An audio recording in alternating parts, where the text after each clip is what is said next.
Let it be a Nick and Jane, and let it be a Mr. Smith, a banker of Nick and Jane.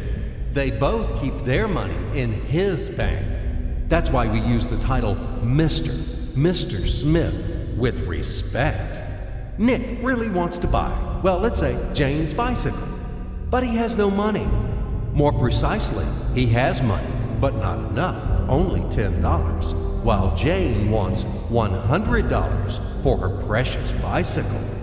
That's a problem. What should Nick do? Well, this bicycle is so desirable. He gives Jane his $10 as a deposit and asks plaintively not to sell the bike to anyone. He says that he will bring the rest of the money soon. At the same time, he runs to his bank, to the respected Mr. Smith, to get a loan for the missing $90. As ill luck, Mr. Smith has no money at this moment, but he knows perfectly about $10, which Nick gave to Jane. And where will Jane bring his money to? That's right, she will put these $10 in her lovely bank to the same Mr. Smith. Therefore, Mr. Smith asks Nick to come back tomorrow, in the hope that tomorrow he will get these $10. And everything happens this way. The next day, Jane brings $10 to the bank. The bank provides Nick these $10 on credit. Nick immediately gives them to Jane. She again puts them in a bank. The bank again provides Nick these $10 on credit, etc. As long as Nick the fool will gather enough money for the bicycle. Don't you get confused yet? Be patient, I told you. These demons have been trying to confuse you during 1,000 years. These damn economists and financiers. But anyway, we will figure everything out. So what do we have in the end? Nick finally got the bike from Jane. Wow!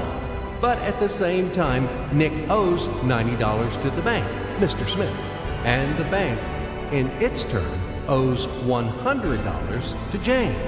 In other words, those $10, which existed initially, have magically turned into $200, $190 of debts plus real $10. But these $10 would also turn into $1,000, even in $1 million or $1 billion, if Nick would make a more expensive purchase. In this case, our $10 would make the increasing number of its cycles, circuits from hands to hands. That's it. So, what happens in today's world? SOS! It appears that banks also make money out of thin air and multiply them.